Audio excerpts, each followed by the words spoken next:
Halo sahabat Kompas TV, berikut 3 berita terpopuler hari ini. Sebelum kita ke berita pertama, jangan lupa subscribe dulu channel Kompas TV.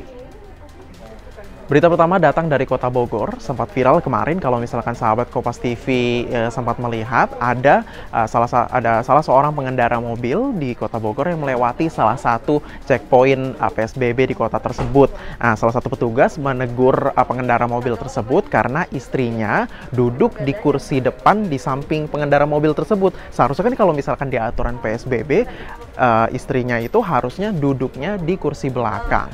Tapi pengendara mobil tersebut justru menolak ataupun tidak menerima teguran dari petugas checkpoint PSBB ini nih. Seharusnya kan nggak boleh begitu, sahabat Kompas TV. Saya Endang Wijaya, sampaikan ke pemerintah daerah Bogor, gimana dia? Saya menghormati aturan, tapi saya lebih menghormati aturan Allah. Saya suami harus menghargai istri saya. Saya tidak mau memindahkan istri saya ke belakang rumah, ke belakang ini. Saya tidur dengan istri saya tidak apa-apa. Masa di dalam mobil harus pindah? Saya udah melakukan peraturan. Pakai ini, bawa hand sanitizer segala macam. Apanya yang salah? Kan aturan manusia, silakan. Ya. Saya tidak takut.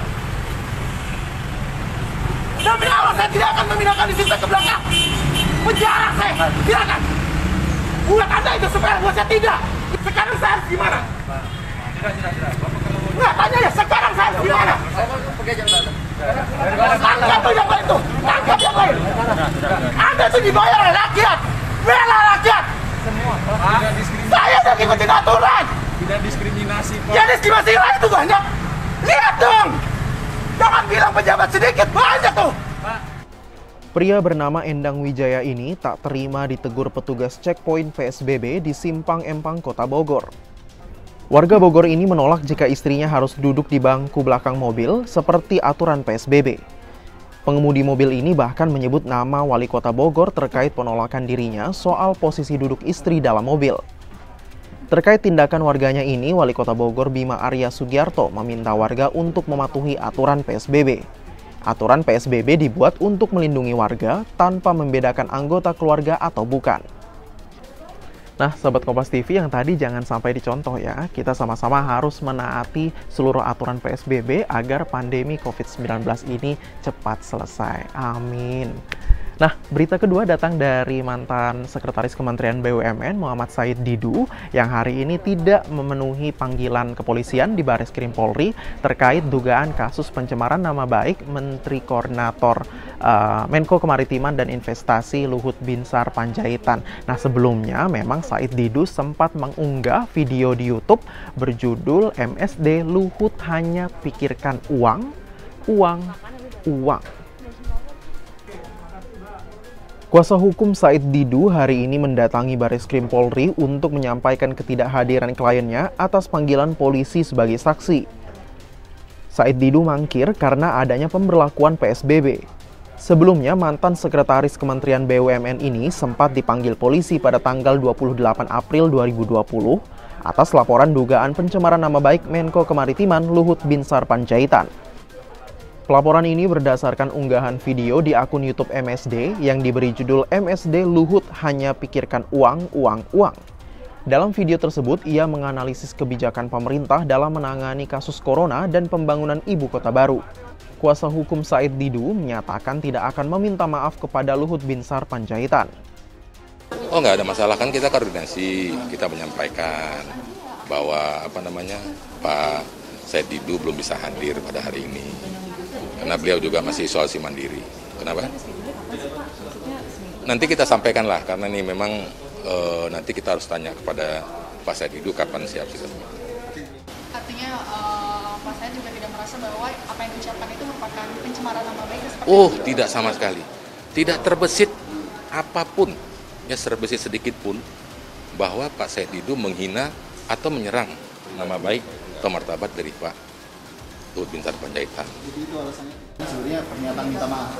Tapi karena tidak ada kata maaf itu, jadi akhirnya dilaporkan. Ya, kalau minta maaf berarti Pak Said Didu lakukan dong. Berita ketiga, saya akan memberikan update mengenai penanganan kasus virus corona di dunia dan juga di Indonesia. Di dunia, kalau misalkan berdasarkan dari situs worldometers.info, virus corona yang berada di dunia per tanggal 4 Mei 2020 ini sudah ada 3.582.000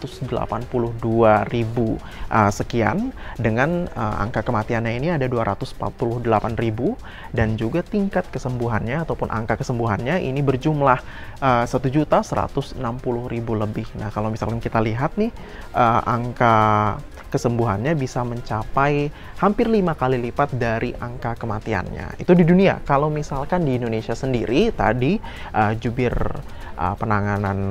pemerintah untuk penanganan virus corona di Indonesia, yaitu Ahmad Yuryanto, baru saja mengupdate ada 395 kasus positif COVID-19 baru, dan menambah kasus virus corona di Indonesia ini menjadi 11.587.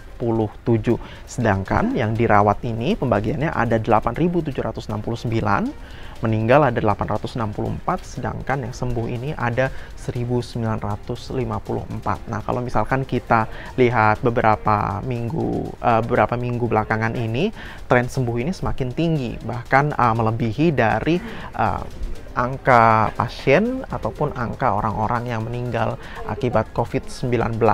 Nah, artinya walaupun tren sembuh ini meningkat, namun tetap ada tambahan kasus positif. Bahkan ini ada 300 lebih, hampir 400 kasus positif baru di Indonesia hari ini. Nah, berarti ini masih ada penularan virus corona di sekitar kita.